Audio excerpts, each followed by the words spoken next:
All right, Shalom.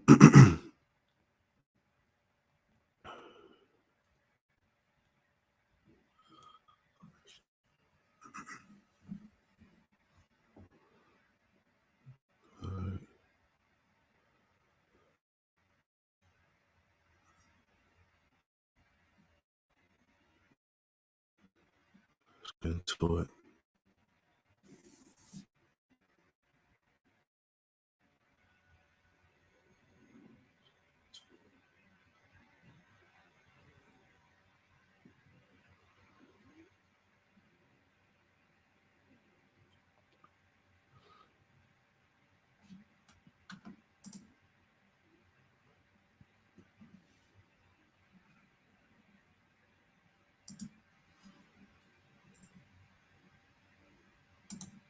British financier and philanthropist Jacob Rothschild of the Rothschild banking dynasty has died at the age of 87. His family is remembering him as a towering presence and passionate supporter of the arts through his charities, but he also leaves behind a complicated legacy, with many people online calling out his family for their role in the creation of Israel. Emily Taylor joins us live in studio with the details of his legacy. Emily? Hi, Louis. Now, Rothschild has been trending high online all day today. Many politicians and people in the arts are posting online mourning his death, but there's also a number of people creating a stir online, pointing to how his family is connected with the Balfour Declaration. That's often considered a founding document in the Israel-Palestine conflict. We care passionately about climate change. And how does that reflect itself? Financier and banking mogul Lord Jacob Rothschild died today at the age of 87. In a statement, his family says he was a towering presence and will be remembered for his contributions to the arts and Israel and Jewish culture. Former British Prime Minister Tony Blair also shared his condolences online. Rothschild comes from a banking dynasty with a billion-dollar fortune and began his career at the family bank N.M. Rothschild and Sons in the 1960s before breaking away to start his own businesses and charities. The Rothschild family is also credited with helping to create a Jewish homeland in Palestine, starting with the 1917 Balfour Declaration 2 decades before Jacob was born. What do you feel when you see it here? I've genuinely felt it's one of the most extraordinary moments in the history of the Jewish people. If you think it took 3,000 years to get to this. Many Palestinian people point to the declaration as one of the founding documents in the Israel-Palestine conflict, spawning decades of battles and now an almost 5-month-long war. The declaration from UK Foreign Secretary Arthur Balfour, made to Lord Walter Rothschild, says the British government views with favor the establishment in Palestine of a national home for the Jewish people and will use their best endeavors to facilitate the achievement of this object. It goes on to say that nothing shall be done which may prejudice the civil and religious rights of existing non-Jewish communities in Palestine, or the rights and political status enjoyed by Jews in any other country. The document is intentionally vague, not defining physical boundaries and referring only to a homeland, not a state, though it is considered to have helped found the state of Israel in 1948. The Rothschild family was a banking family of great wealth, I'm sure one of the premier banking families in the world, and Jewish, and had been supporting the Zionists in Palestine all along by sending money to help them establish agricultural colonies and to buy equipment and also to purchase land. Members of the family, namely Walter Rothschild, became involved in the early Zionist movement and had been pushing the UK government to make this promise. Many people realized that if Britain won the war, it would divide up the Ottoman Empire. And the Ottoman Empire included Palestine. Palestinians and people in Britain protest on the Balfour Declaration's anniversary each year. Last year, throwing red paint on the Foreign Office in London, saying Britain has blood on its hands. Jacob Rothschild's family says he will be buried in a private ceremony. Then there will be a public celebration of life at a later date. British finance. All right, Shalom. Before I get started with this lesson, I want to give all praise, honor, and glory to Yahweh Bahasham, Yahweh Shai Bahasham, Rakakwadash, double honors to the apostles and elders of Great Millstone who taught me this truth. Double salutations to all you Akim out there laboring in the house of David, the elect, that's pushing his word with all truth, righteousness, and sincerity. Shalom to you, brothers, and shalom to the elect. I'm back with another quick lesson through the Holy Spirit, the Rakakwadash. All right, pray that this lesson is edifying. And I just wanted to add my my input on this story here, which I'm pretty sure a lot of you already heard about. Brothers did lessons on it. All right. Jacob Rothschild is dead, as they say. And the scriptures say that his memorial shall perish, he shall have no name in the street, and this Edomite here made a point. He said when he died, he left behind a complicated legacy, and when he said that, I thought about, he left behind a complicated legacy of lies, wickedness, and destruction. You see what I'm saying? And eventually, death is going to catch up to all you damn you Edomites, man. You bankers, those that hold high position of power. Yahweh Shem Shai is coming for all of you. And the next stop is what? Slavery. All right, hardcore slavery for 1,000 years until and after that, Esau is going to be he's going to be eradicated. Right now, before I get into that, just like the brother Yashalam said, just as they know who we are, we know who you are. All right, let's make that point real quick. All right, and I pray that the audio and the sound's on point. Hopefully, they won't mess with the stream. But anyway, let's get this real quick because we have brought this out before. So this is from this book here. The Master Plan of the Illuminated Rothschilds, all right? And let's just go straight to the point, all right? Just as they know who we are, we know who they are, all right? So let's just get right to the point here. So this is from the same book here, just on another website. So it says here, this was an interview, all right, going into, the Rothschilds, who they are, their role in the world, things like that. It's a good read. But jumping straight down here, it says, can you be more specific as to the role the Rothschilds play into all of this? So it says, well, the most people who are into conspiracy know the Rothschilds are the most powerful family in the world. But you really don't hear about the details relating to how they have set themselves up to be king of the Jays, to usher in the anti-Messiah. It says it was the Rothschilds who financially backed the nation of Israel so they could eventually set up the throne for the anti-Messiah in Jerusalem. It says, yet during World War II, their money and their resources were used to kill millions of Jays, but these were seen as expendable Jays from the house of Jacob. Remember, these guys have the audacity to use the Bible as a blueprint to take over the world. All right. And really, Esau is just fulfilling his role as the left hand, the sword of the Most High. All right. It tells you that in 2 Thessalonians 2, that now he that letteth will let until he be taken out of the way. All right. So, Esau had a specific duty, a specific role in prophecy to fulfill before the Lord removes him out of the way. Right. Anyway, reading on here, it says the point. So it says, let me give you some background information. On one level, the Rothschilds secretly called themselves the House of David from the tribe of Judah. Now, Rothschild translated from German to English means red shield. All right. Because Esau was he was the red child. When you read Genesis the 25th chapter. All right. Scripture say he was born red and hairy. So they know exactly who they are. All right. It says Rothschild translated from German to English means red shield. During biblical times, the Edomites' fortress was red rocks of Petra. Esau, the twin brother of Jacob, was described as, quote, red and hairy.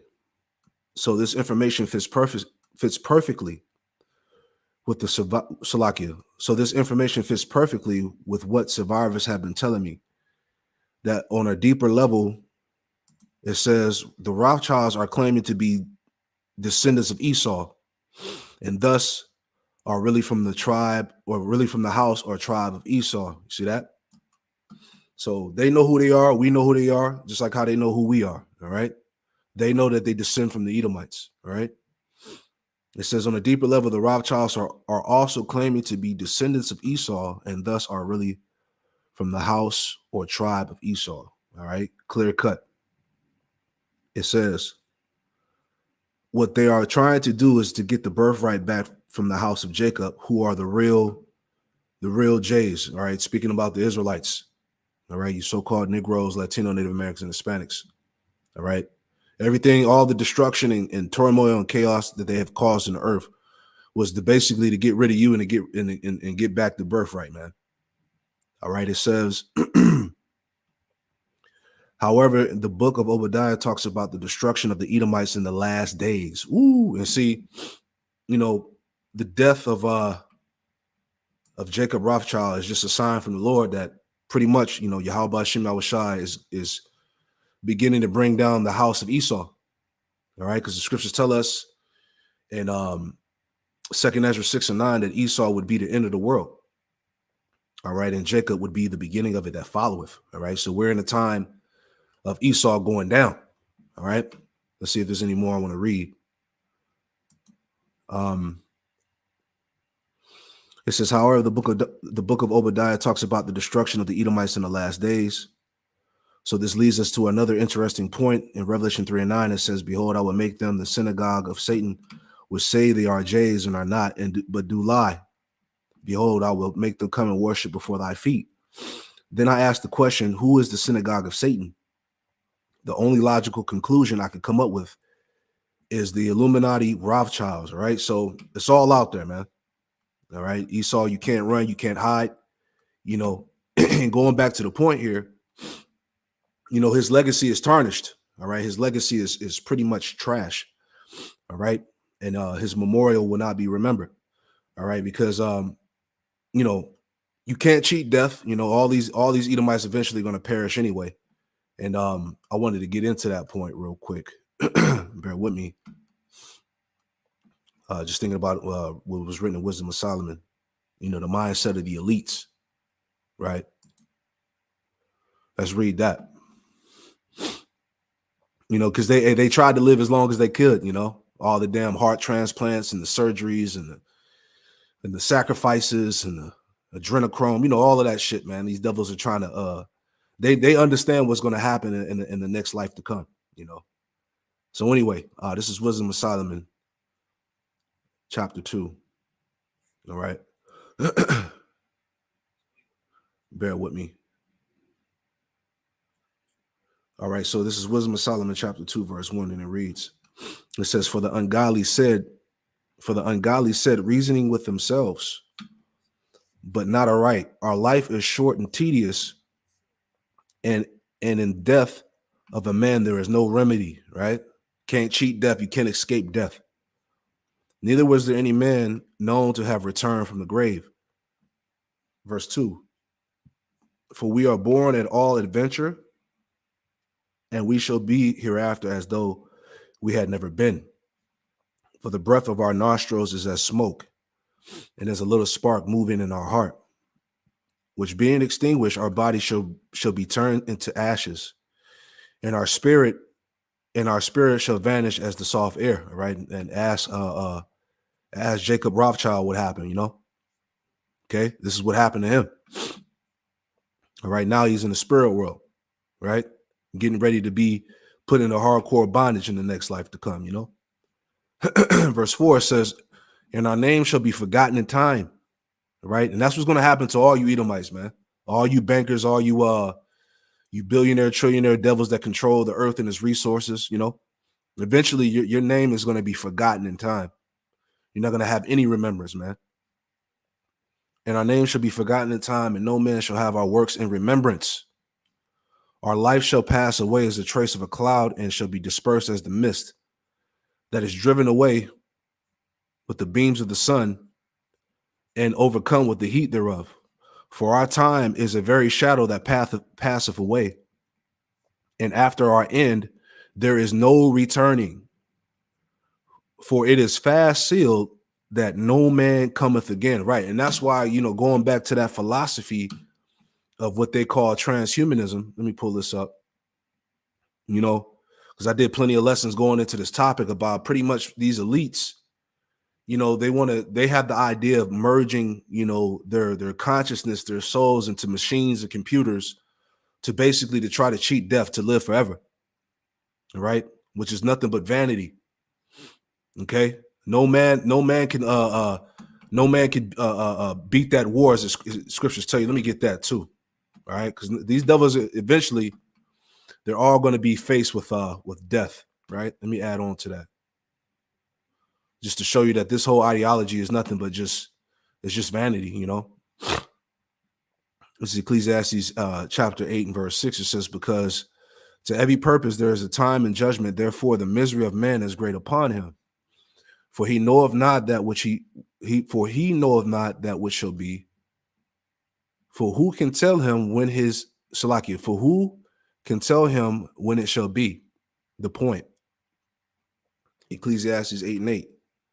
It says, there is no man that have power over the spirit to retain the spirit, neither have he power in the day of death. See that? So nothing that these devils can do is going to help prolong their existence, man. All right. Eventually they're going to die and they're all going to be destroyed. All right. It says there is no man that have power over the spirit to retain the spirit, neither have he power in the day of death. There is no discharge in that war. See, neither shall wickedness deliver those that are given to it. So there's nothing you devils can do. All right.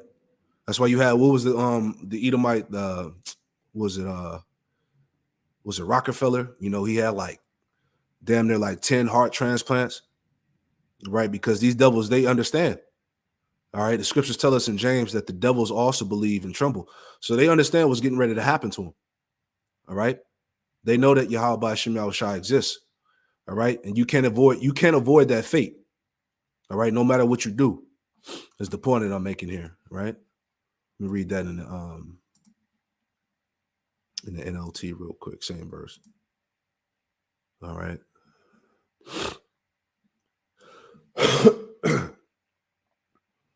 All right. So this is Ecclesiastes 8 and verse 8 in the NLT. It says, none of us can hold back our spirit from departing. None of us has the power to prevent the day of our death. There is no escaping that obligation. You see that? This is for all you Edomites that think that you're going to cheat death, that you're going to escape the Lord. It's not going to happen. It says there is no escaping that obligation, that dark battle. And in the face of death, wickedness will certainly not rescue the wicked. Exactly, man. All right. So eventually, you're going to fall. All right. And you're going to be faced with the judgment of the Lord. All right. Let's see if there's any more in here. Yeah, that's the point. That's the point I wanted to read there. So anyway, moving on. Let's grab this real quick. All right. So this is Job 18. Okay. Job 18, and I start up at 15, Job 18 and 15, because this is what's going to happen to Esau's his hegemony, Job 18 and 15, it says it should dwell in his tabernacle because it is none of his. Brimstone shall be scattered upon his habitation. His root shall be dried up beneath, and above shall his branch be cut off. His remembrance shall perish from the earth, and he shall have no name in the street. Going back to the video, since he died, you have people all over the internet pretty much, crying out and getting on him. It was the same thing that happened with the Queen of England when she so-called died. People were pretty much calling out all of the wickedness, their lies, the things they did, the nations that they plundered, the resources that they stole. So his legacy, the so-called legacy of this devil is tarnished, is destroyed. Right? Your iniquity has been found to be hateful, man. Right? And that's why the whole planet is pretty much crying out against you. It says, his remembrance shall perish from the earth, and he shall have no name in the street. He shall be driven from light into darkness and chased out of the world. And we see that now. And this is why pretty much as I go into these lessons, you have all of these other nations rising up against Edom. All right. They're calling out the bankers. They're calling out the NATO, the UN, okay, in America. All right. So these are all signs that determine that Esau's power is about to be taken from him. He's about to fall. Right. It says, neither shall he have son nor nephew among his people, nor any remaining in his dwellings. Why? Because he's going to be eradicated. Right? We're approaching the end of the Edomite. Okay? It says, excuse me, they that come after him shall be astonished at his day, as they went before were frightened. Surely such are the dwellings of the wicked, and this is the place of him that knoweth not Yahweh by Shem Yahushua, which is pretty much complete destruction. Right? This is Sirach, or Ecclesiastes chapter 10. All right. Just had a few scriptures here I just wanted to touch on, just to add my my input, because it's pretty much over for these devils, man. All right. This is excuse me. This is Sirach, the 10th chapter in the Apocrypha. And let's start at verse 14 here. It says, the Lord, Yahweh Shem Yahushua, have cast down the thrones of proud princes and set up the meek in their stead. All right. Because Jacob is next to rule the planet forever. All right. Once this devil is removed out of the way. It says, the Lord, Yahweh Shem Yahushua, have plucked up the roots of proud nations and planted the lowly in their place. In America, Babylon would be considered a proud nation, which the Lord is eventually going to pluck this place up by the roots. All right. Great violence and destruction. It says, verse 16, the Lord Yahweh Shem Yahushua overthrew the countries of the heathen and destroyed them to the foundations of the earth. Right. So every empire had its existence and had a rise and a fall. All right. And America is no different. All right. Verse 17, it says, he took some of them away and destroyed them and have made their memorial to cease from the earth. You see that? And that's what's coming to the Edomite, man. All right. As when you read this, going back to this chapter here in Wisdom of Solomon, chapter 2. All right. These devils, really dealing with these bankers. All right. The chief house of Esau going back to Amalek, the so-called J. All right. The small hatters, they know that their time is limited, that their position of rulership is about to be taken away. So they understand that they're on borrowed time. All right. And the scriptures tell us that the Most High has set bounds that this devil cannot pass.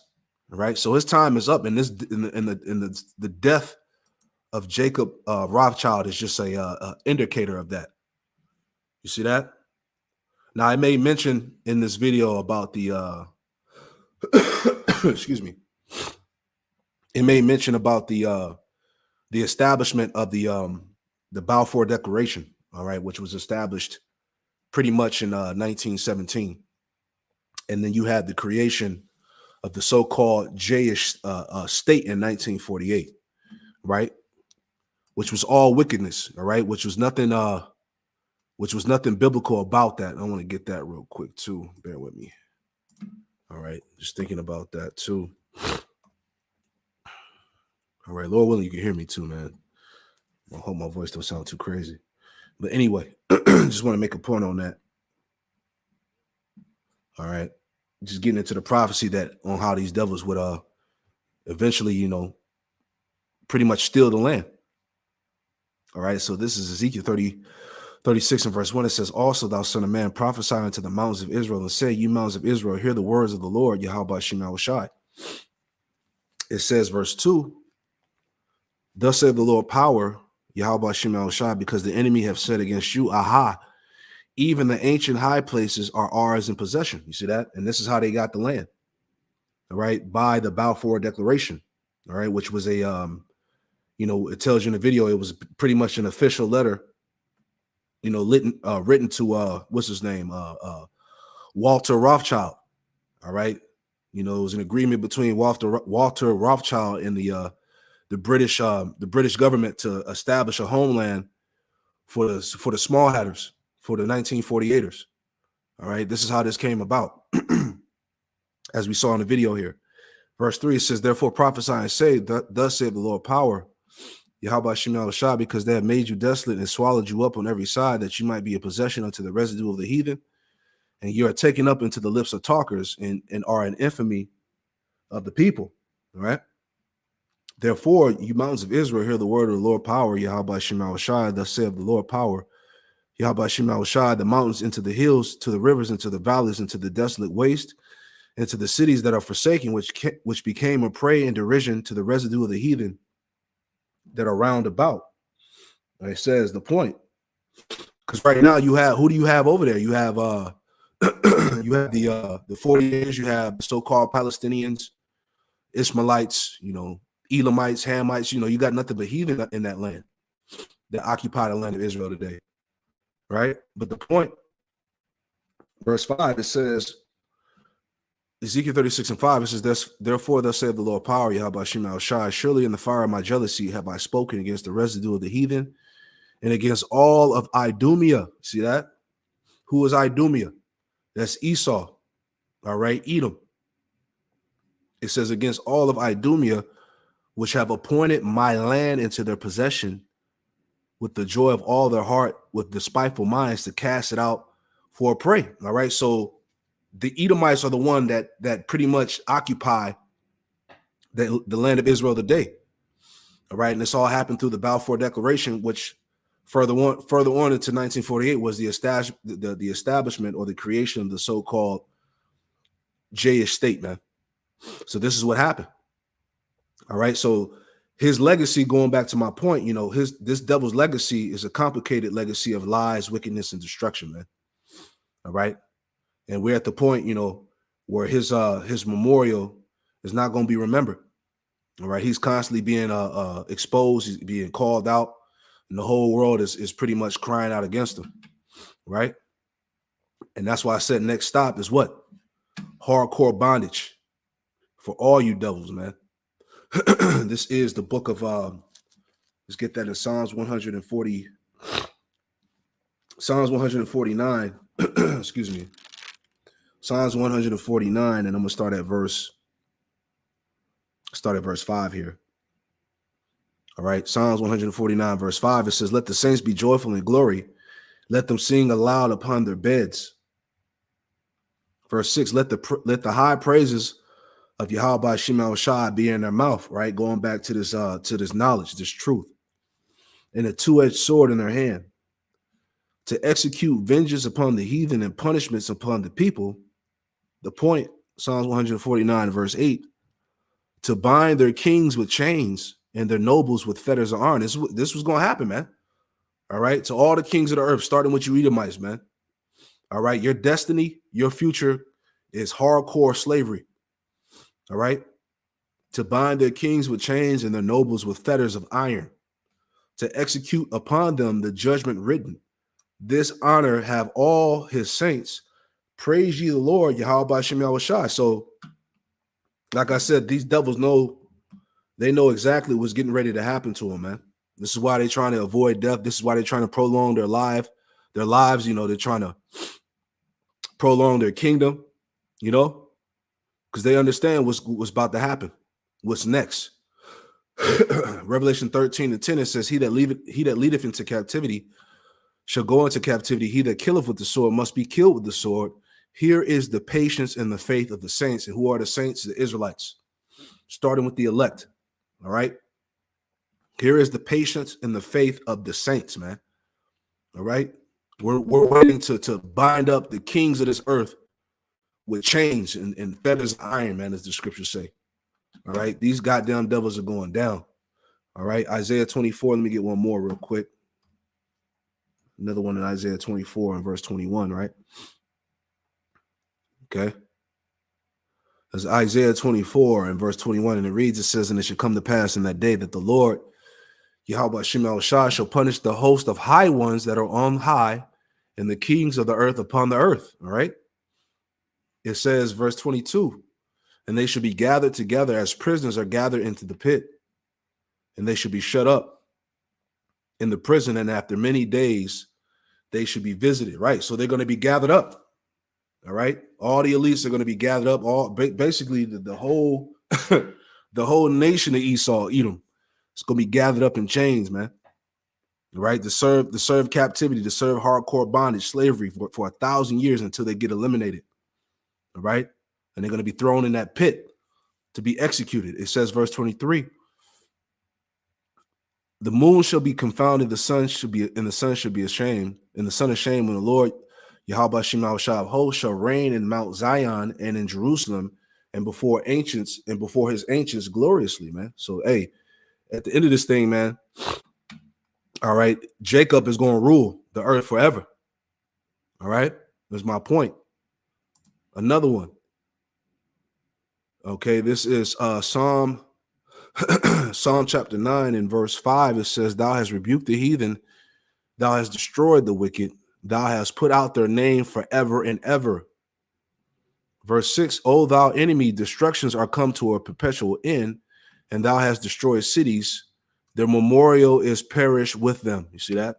So everything, all of his accomplishments, all of his lies, all right, it's all going to be destroyed with this devil, man.